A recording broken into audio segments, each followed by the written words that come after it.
saya selaku Kapitumas di sini turut merasa bangga dengan adanya kegiatan dari komunitas jurnalis Lombok Tengah. Sebelumnya menyampaikan kalau ada pepatah tak sayang, tak kenal maka tak sayang ya. Mungkin ada teman-teman yang menyampaikan melihat saya sudah sering di media online, tapi wujud aslinya sekarang baru nampak di sini ya. Ya inilah saya Pak. Alhamdulillah saya sudah 3 tahun di sini Pak. Kapan kerja lagi ini? Waktu dekat ini ya. Ya, alhamdulillah saya sudah 3 tahun di sini. Pengalaman dinas saya lulusan Akpol tahun 1994. Tugas saya keliling Indonesia, mulai dari dinas pertama di Timur dulu sampai Kios. Jadi saya itu salah satu saksi sejarah bagaimana Kiosnya dan kembali lagi ke Indonesia. Kemudian saya dinas kembali ke Jogja, tempat asal saya, dan kemudian saya dinas lagi di Sumatera Barat. Kemudian saya bergerak lagi ke Aceh, dan saya bergerak lagi ke Jawa Tengah, dan setelah dari Jawa Tengah saya ke Sumatera dan Nusa Tenggara Barat sampai dengan saat ini. Alhamdulillah, amin. Istri satu Pak Adi tadi, mana Pak Ketua? Istri satu ya Pak. Istri satu, anak 2. Alhamdulillah anak saya sudah besar semua. Yang satu mewarisi saya, meneruskan jejak karir saya selaku anggota Polri. Sekarang masih taruna Akpol 34. Jadi mengikuti kemungkinan saya jadi ini. Kemudian yang kedua anak saya cewek mengikuti jejak ibunya pengen dokter tapi nggak sambung. Tapi anak saya udah berhasil sekolah di kedokteran gigi UGM. Jadi kita alhamdulillah bersyukuri nikmat dari Allah SWT. Semoga ini menjadi keluarga sakinah mawaddah warahmah. Amin ya robbal. Alhamdulillah banyak doain saya. Kembali masalah jurnalistik, saya bangga. Sebenarnya saya ini 3 tahun yang lalu datang sini di Nusa Tenggara Barat menjadi Kapitumas. Sebenarnya barang baru buat saya. Apa sih dunia media itu? Saya blank. Orang Jerman itu bilang blank, kosong. Karena saya ini nggak pernah, polisi nggak pernah masuk di dunia media sama sekali. Saya dinasnya di reserse, kalau nggak di operasional, di biro op.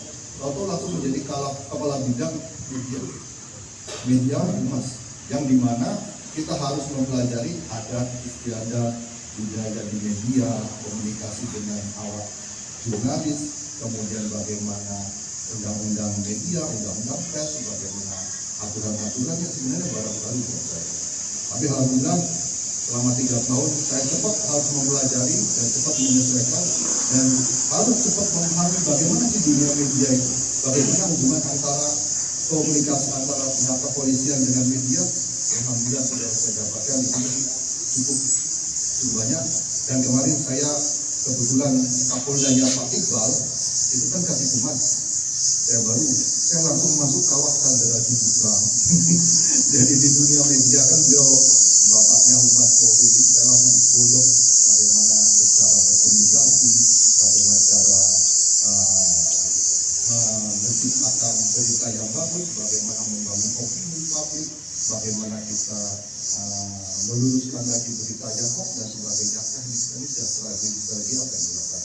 Salah satu kegiatan yang dilakukan oleh Pak Adi dan kawan-kawan di komunitas jurnalistik Lombok Tengah ini sebagai salah satu bentuk progres kemajuan di dunia media, di mana rekan-rekan ini adalah membentuk suatu komunitas, membentuk suatu kesepahaman, membentuk suatu tekad tujuan tertentu untuk membangun Lombok Tengah. Terima kasih Pak Adi dan teman-teman, tepuk tangan buat kita semua ya. Lombok Tengah ada mendapat anugerah dari Allah SWT. Lombok Tengah mendapat investasi yang triliunan dari mana-mana untuk membangun Lombok Tengah, khususnya di Mandalika. Tidak ada di NTB di Lombok Tengah, BUMN dan sebagainya mau berinvestasi di sini. Khususnya di Lombok Tengah ini merupakan anugerah yang cukup besar dan luar biasa bagi kita. dan untuk kita nikmati. Sayangnya yang kita miliki ini khususnya Mandalika dengan cara kita. Apa yang kita bisa bantu? Selaku awak media, kita ciptakan, kita buat opini yang bagus-bagus tentang Lombok Tengah. Kita punya trigger Mandalika dengan USBK-nya, dengan MotoGP-nya, dengan event-event internasional. Kita bangun, kita ciptakan opini dengan maksud apa? Supaya orang berinvestasi ke Lombok Tengah. Dengan Lombok Tengah masyarakat atau orang luar berinvestasi ke Lombok Tengah akan meningkatkan kehidupan perekonomian. Itu salah satu prinsip. Terima kasih teman-teman yang sudah membentuk kelompok ini. Contohnya aja, sederhana saja. Saya pulang ke Jogja 2 tahun yang lalu, pulang cukur di mana, di tempat barber di Jogja ya. Ceritalah tentang MotoGP waktu itu. Wah, Bapak dinas di mana?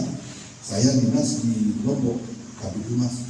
Bapak kan mau akan MotoGP Pak. Kenapa emangnya? Saya ingin nonton Pak. Tukang cukur pengen datang sini hanya pengen nonton. Buktinya apa? Kemarin pada waktu SBK dan MotoGP, ribuan orang datang sini sampai polisinya susah payah ngatur lalu lintas macet di mana-mana. Betul nggak? Di Lembar itu 4 hari baru clear antrian kendaraannya. Pasca selesainya nonton MotoGP, bagaimana antusiasnya masyarakat ini datang ke Lombok Tengah. Ini momen buat kita, momen buat awak media untuk membangkitkan semangat, untuk menciptakan opini, membuat sesuatu yang bagus untuk Lombok Tengah. Apa yang dulu yang sampaikan, good news is good, good news is good news. Jangan bad news terus kita buat, bad, buruk aja buat.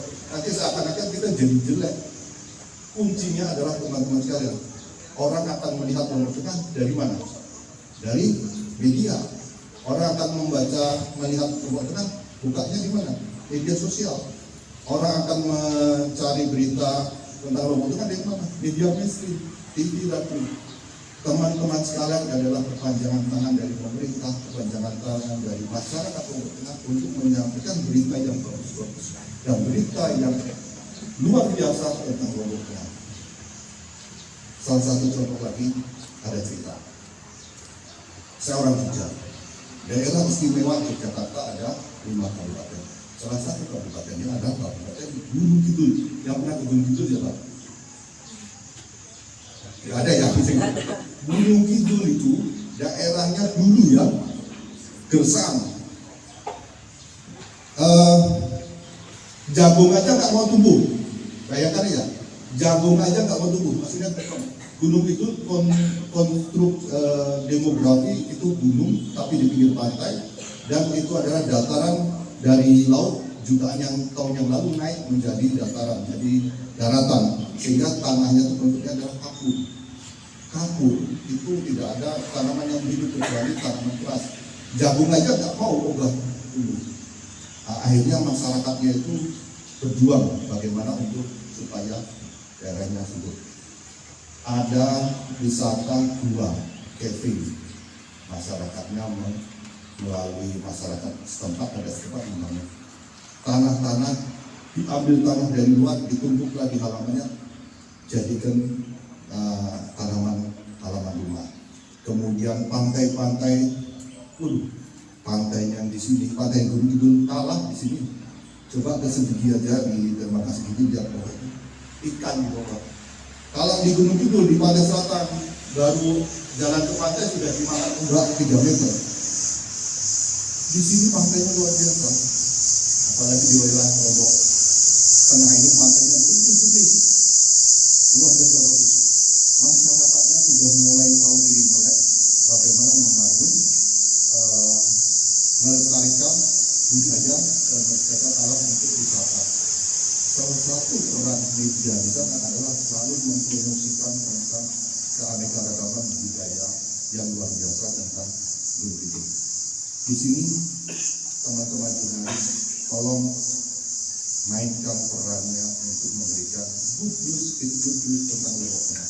tentunya akan melirik dan bahagia sampai di sini apabila menyaksikan betulnya apa yang terjadi memang betul-betul tidak berani luar biasa.